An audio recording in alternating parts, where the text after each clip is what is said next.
Welcome into Duval Daily, presented by GenJag.com. I'm Jordan DeLugo. Thanks so much for tuning in here on Wednesday, February 5th. So we have been inundated with news about the Jaguars coaching staff, about their general manager search, all that good stuff.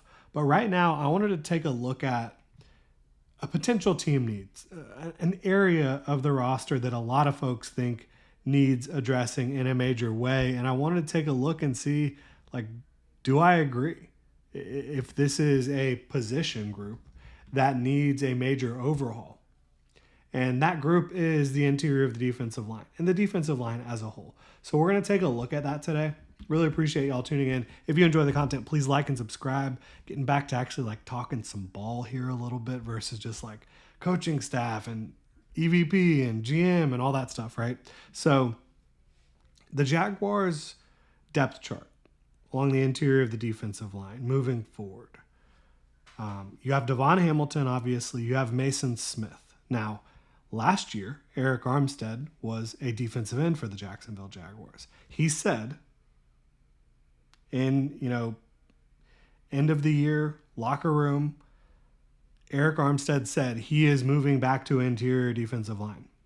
Now, I know a lot of folks have said, well, can you cut Eric Armstead? Can you trade Eric Armstead? A, I don't think cutting him would be in the team's best interest in any way, shape, or form.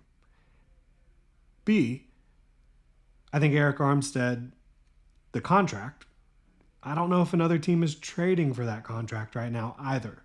So I think the Jaguars' best interest for 2025 and beyond this offseason is to keep Eric Armstead and try to get the most out of him as an interior defensive lineman, where he dominated for the San Francisco 49ers in 2023, Eric Armstead was a really, really good interior defensive lineman. And in several of the last, most recent postseasons, Eric Armstead has been a pivotal piece in key moments for the 49ers, helping them win games in the postseason. So I think you put Eric Armstead back on the interior, right? You have Mason Smith, you have Devon Hamilton. You have Jordan Jefferson. Beyond that, there are some guys, Tyler Lacey, you could potentially bring back a Jeremiah Ledbetter. You could potentially bring back an Azazie Otomewo. But those are, real depth, right? Not talking about the front line or even the second string. I think when you look at the top four right now, you're probably looking at Devon Hamilton, Mason Smith, Eric Armstead, Jordan Jefferson. Is that enough? Is that good enough? From a first string and second string perspective? It's a great question. A lot of that will hinge on Mason Smith taking a step forward. And Mason Smith he's an unbelievable physical talent. And he's somebody that I cannot for the life of me figure out why he was not kind of in the plan earlier on in the season, more often, more consistently. I feel like the Jaguars kind of tried to shut him down a little bit. He did deal with a little bit of an injury. That didn't help. But this guy, he's 6'5", over 300 pounds, 35-inch arms, explosive as all get out. And he showed it throughout training camp, throughout the preseason. When he got opportunities, he made plays. And was he super consistent as a rookie? No. But I do think this is a guy who you would expect to take a step forward for the Jacksonville Jaguars in 2025. You talk about Eric Armstead. I think he will improve, getting back into that interior defensive line role. And I think that Armstead needs to be a 3-tech. Not exclusively, but primarily that's what you want him to do, right? Mason Smith can play that 3-tech role as well. And it depends on what type of fronts you're running. There's a lot of question marks about what type of front will the Jaguars defense be in base. We don't know exactly. Their defensive coordinator has experience with a lot of different styles of defense. Now, I think that Mason Smith has the ability to be a stout point of attack type of guy where maybe he can hold up against double teams. He can certainly be stout against the run. He can lock, peek, and shed, right? I think that he has the ability to do those things. I think Eric Armstead can lock, peek, and shed as well. and play the run in that regard. I think you look at Devon Hamilton, who, again, that's not a player who, based on his contract, really dictates releasing. I think that Devon Hamilton, he had some ups and downs in 2024. This whole group did. I think that Devon Hamilton has a chance, being another year removed from dealing with that medical issue that he had that really marred his entire 2023 season. I think Devon Hamilton has a chance to at least be a really good run defender. I think Jordan Jefferson has a chance to at least be a really good run defender. Now, all this is not to say that interior defensive line is not a need, because I think it is. I think it is a need. I think the Jaguars should be looking to address the interior of the defensive line at some point on the first 2 days of the draft. They currently have 4 draft picks in the first 3 rounds. They have number 5 overall, they have a pick at the top of the second round, and they have 2 third-round picks thanks to the Minnesota Vikings.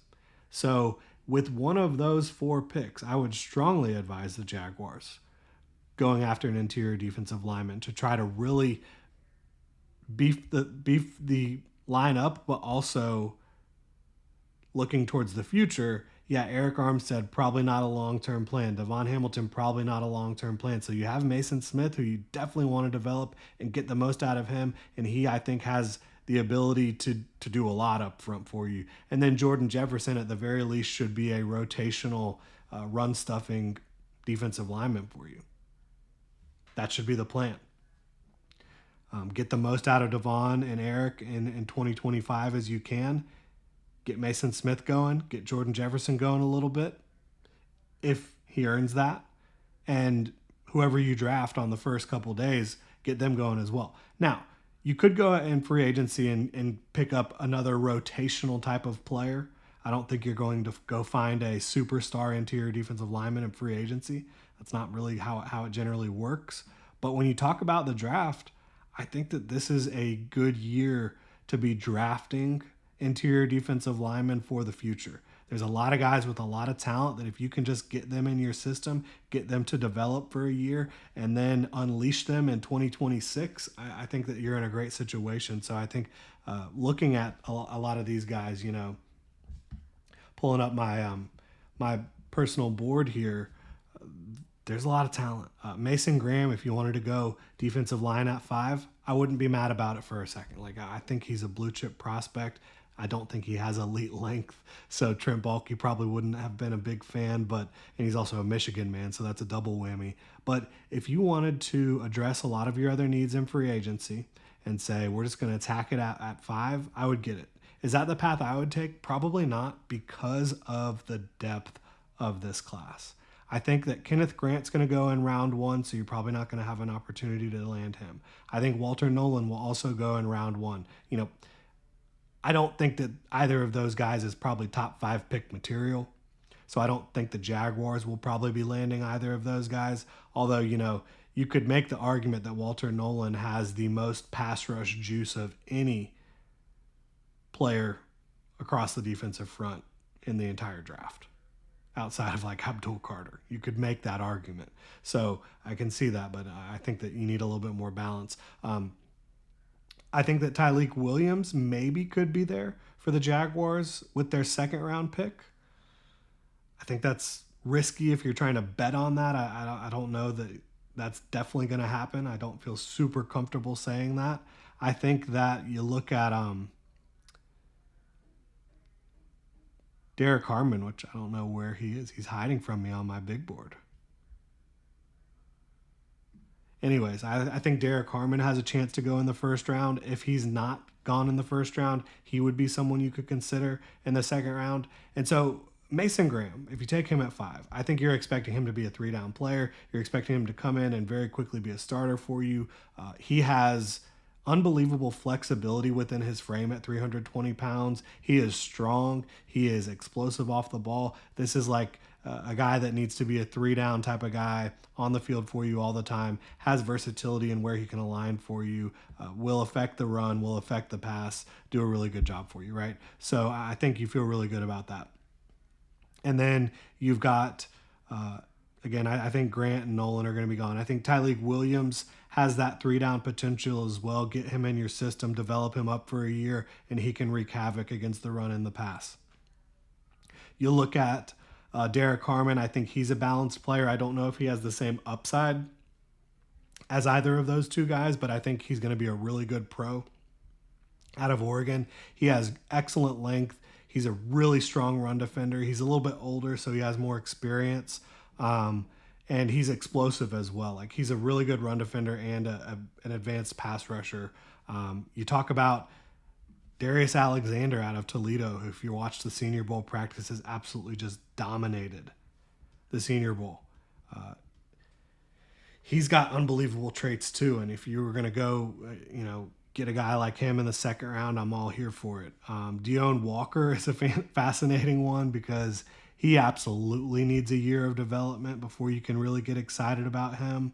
But he has almost as much potential as anyone. Just a giant, like 6'7", 340 pounds, really unique frame. He doesn't have a lot of mass on his lower half, but he's really big up top. He is explosive. He does have a variety of hand moves. If you can get him to improve that pad level, he could be a dominant force potentially in the NFL. You talk about Alfred Collins. I think he's going to be a great interior run defender. You could definitely use that to pair up with Mason Smith if you want to use Mason Smith more as a penetration, explosive style guy, and then get Alfred Collins as your 6'5", 320-pound elite run defender type.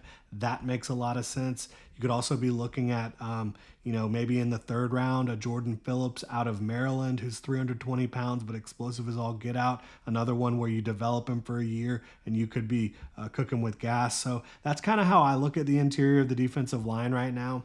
Obviously, they could potentially go make a splash trade, but that's probably not going to happen. Most teams aren't trying to get rid of really good interior defensive linemen.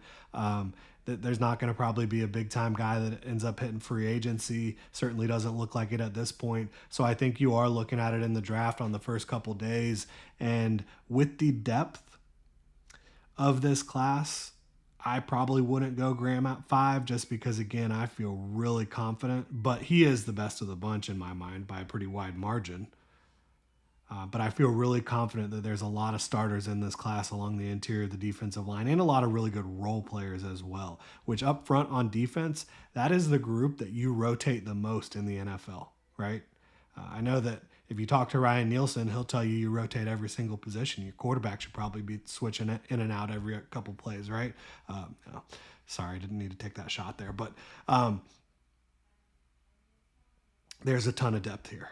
And you rotate your defensive line. That's just what you do. So going and getting one of these guys would be big for the Jacksonville Jaguars. And I think they're probably one really good guy away with Mason Smith, Eric Armstead, Devon Hamilton, Jordan Jefferson, and a couple of those depth guys we also talked about. I think you probably are like one really good player away from having an exciting group in 2025 and for the future with Mason Smith and whoever you end up adding in the draft. So that's kind of how I look at it. Would love to know what y'all think. Drop your thoughts in the comment section below. If you enjoy the content here, please like and subscribe. You can also check out genjag.com/shop. Pick up some new Duval gear. Y'all have a good one.